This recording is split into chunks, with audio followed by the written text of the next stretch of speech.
Dakota Tipi First Nations holding a 3-day Joint Chiefs Assembly, which began Tuesday. Dakota Tipi Health Director Dennis Pache outlines the event. 3-day event to discuss First Nation Health Secretary of Manitoba as it evolves and dealing with health issues in communities. We're trying to get that structure in place, so hopefully the structure will be accountable, transparent with checks and balances, and that it's responsive to community needs.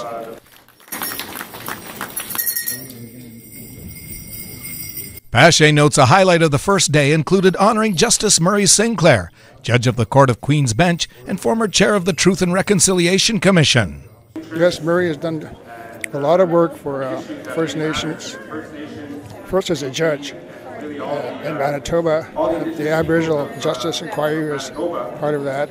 Recommendations are still gathering dust, I guess. The provincial government doesn't want to implement that. And the Truth and Reconciliation Commission, and a lot of work he did there. And so we showed appreciation, the Assembly did, and the Chiefs and Dakota Tipi recognized all the hard work he done in getting the issue of residential schools and out to the public and recommending changes.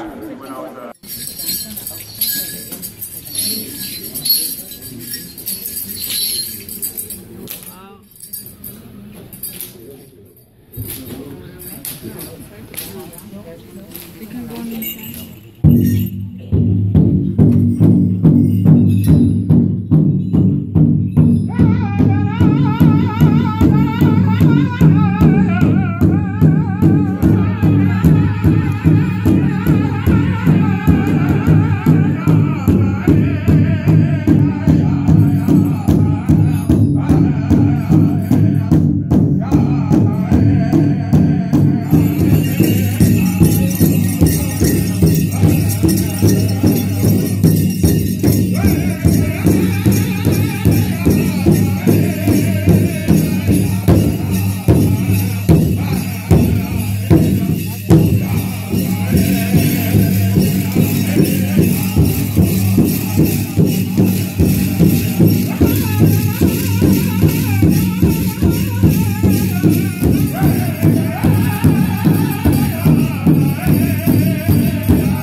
presentation to Justice Sinclair.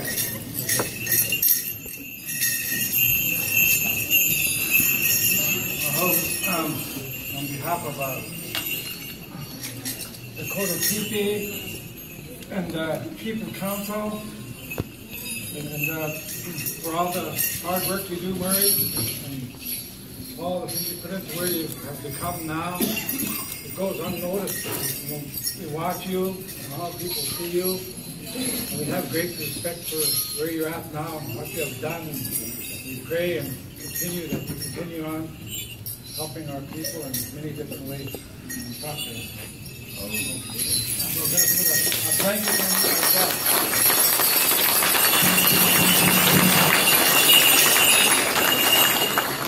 On behalf of our children, our elders, and our people here on Dakota Tipi, if you don't mind.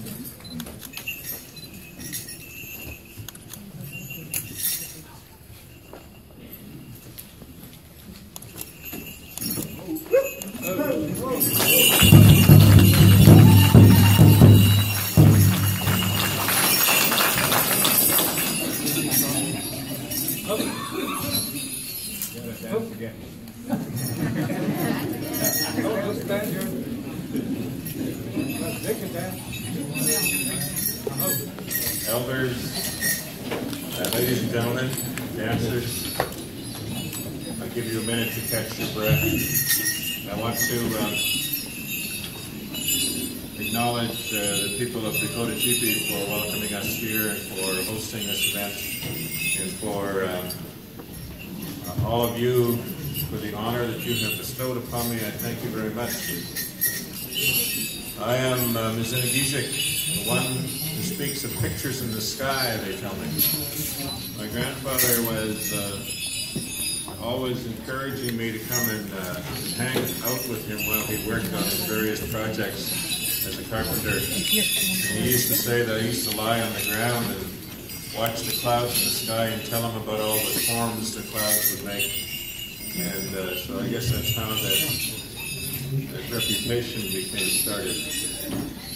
But more importantly, my grandfather was one of those who stood up against the military of Canada when they came to move the people from St. Peter's and march them forcibly up to what is now Peguis.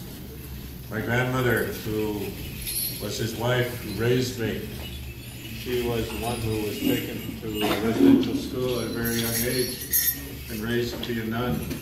And she taught me to respect God.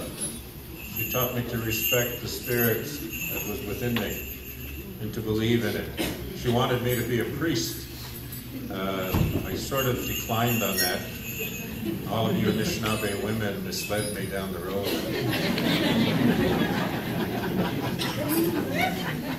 And I followed you eagerly, I want you to know that. But that was not in my future. I am the son of a man who fought for this country in a war that eventually destroyed him. I am the son of a woman who died of a disease that ravaged all of our people, but yet never once harmed people of European Canadian ancestry in the 1950s and 1960s. I am the father of a young man who is currently a PhD graduate and teaches as the head of the Department of Native Studies at the University of Manitoba. I'm the father of a daughter who's a Harvard graduate who works in Washington, D.C. for American Indian tribes, doing consulting work for them. I'm the father of a young woman who is a champion basketball player and hockey player. I am a father of a woman who is a college instructor in Ontario. I'm the father of a young woman who is a manager for tourism for Manitoba, in charge of encouraging people to travel to First Nations communities in the north. I am the grandfather of a young woman who wants to grow up to be a veterinarian or a princess. She hasn't made up her mind yet. But all of the accomplishments of those people who have been part of my life humble me. There's nothing that I can achieve that would match what they have done. I am the beneficiary of all of the gifts that they have fought to give to me. They are my legacy going forward. And I am humbled as well to be in your presence. I am humbled at the terrific responsibilities that you have undertaken, chiefs, on behalf of your people. I am humbled by the fact that each day you have to stand up and fight for everything that your people need. Everything from light bulbs to life. Everything that comes to them has to be fought for. And in the work that I have done, my main ambition has been to try to get people to understand the importance of making your job easier. The importance of doing what is necessary to ensure that those rights that we have and the obligations that this country has to us need to be respected and honored. And that our people are entitled not merely to those things that all of Canadians are entitled to, but are entitled to be respected for our uniqueness, are entitled to be respected for the fact that we were here first.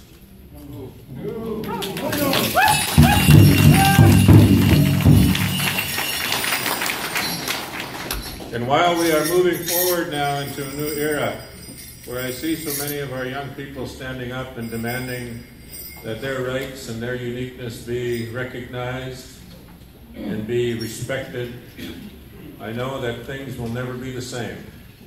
And I hope that in some small way I have contributed to that change. And I have made it easier for people to understand now and to be able to communicate better with each other, to be able to talk to and about each other in a more respectful way. That has been and continues to be my main ambition in life. Thank you very much for honoring me this day, for allowing me to be here with you.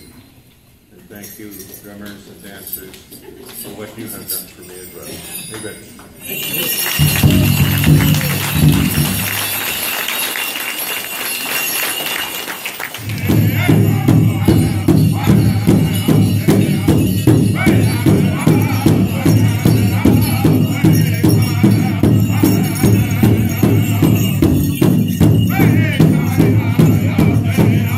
Grand Chief of the Assembly of Manitoba, Chiefs Derek Nepenak, outlines who's represented. Well, what's happening here over the next few days is a joint Chiefs Assembly. On one hand, we have our First Nations Health and Social Secretariat, which represents about a $5 million business, policy development, informing future policy directions for health services for Indigenous people living, within the boundaries of Manitoba. And on the other side of it, we have the AMC Chiefs Assembly, which is also, the political body which drives many of our agendas and mandates here in Manitoba. For Portage Online News, I'm Mike Bloom.